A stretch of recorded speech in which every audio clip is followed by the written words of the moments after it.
Good morning. Headed up Lead Cove Trail up to the Spence Field shelter, getting started a little bit later than I was hoping to.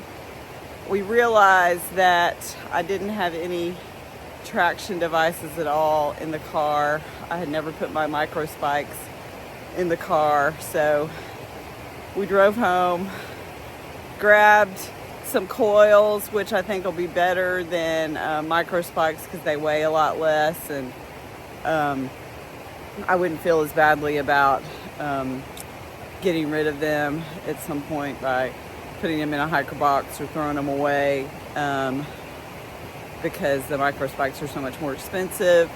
Just did a water crossing. Feet got soaked. It's right around the freezing mark. So hopefully they're gonna dry out soon and we're gonna see lots of sunshine today.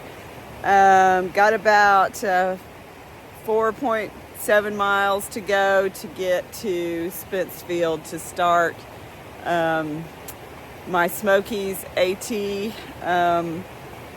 parts that I need to accomplish to do my through hike. I've already accomplished Fontana Dam to Spence Field back in January, so will be interesting. The crowd that I meet at this point, jumping a little bit ahead like this, might just meet some totally different people that I haven't met before, or maybe see some old friends who are really fast.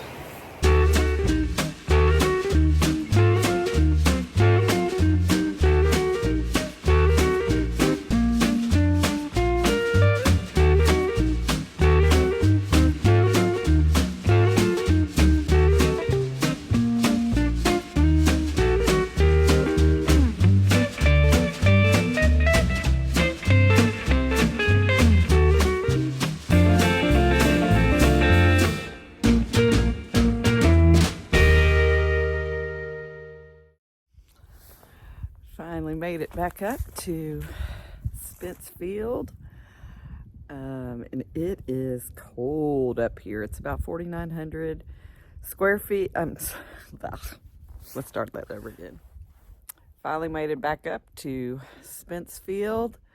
Climbed about 4,900 feet from the Lead Cove Trail up the Boat Mountain Trail to hit the AT again.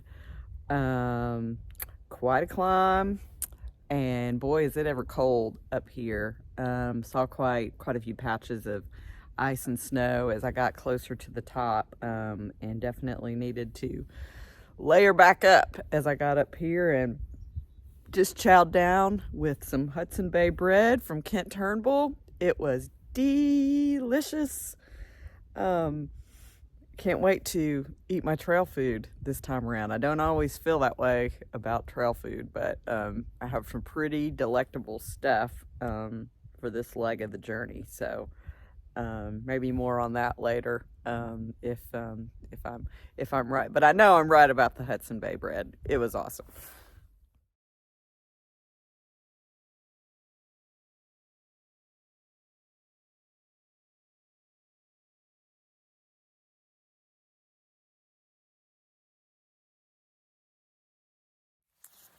I'm nearing Spence Field Shelter.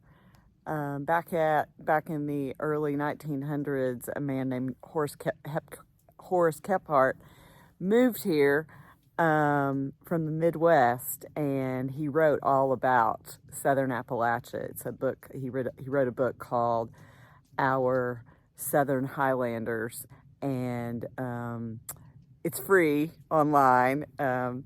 There's a great chapter about the moonshiners that he encountered, that was very enlightening, that I highly recommend reading.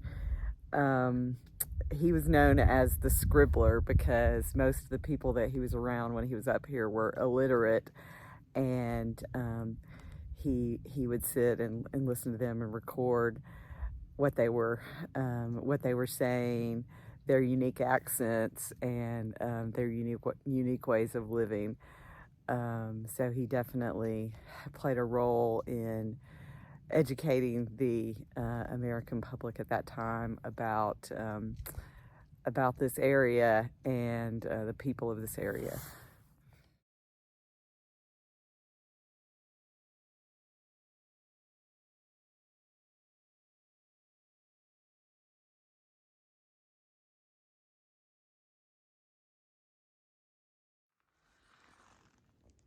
Here I am up on Rocky Top.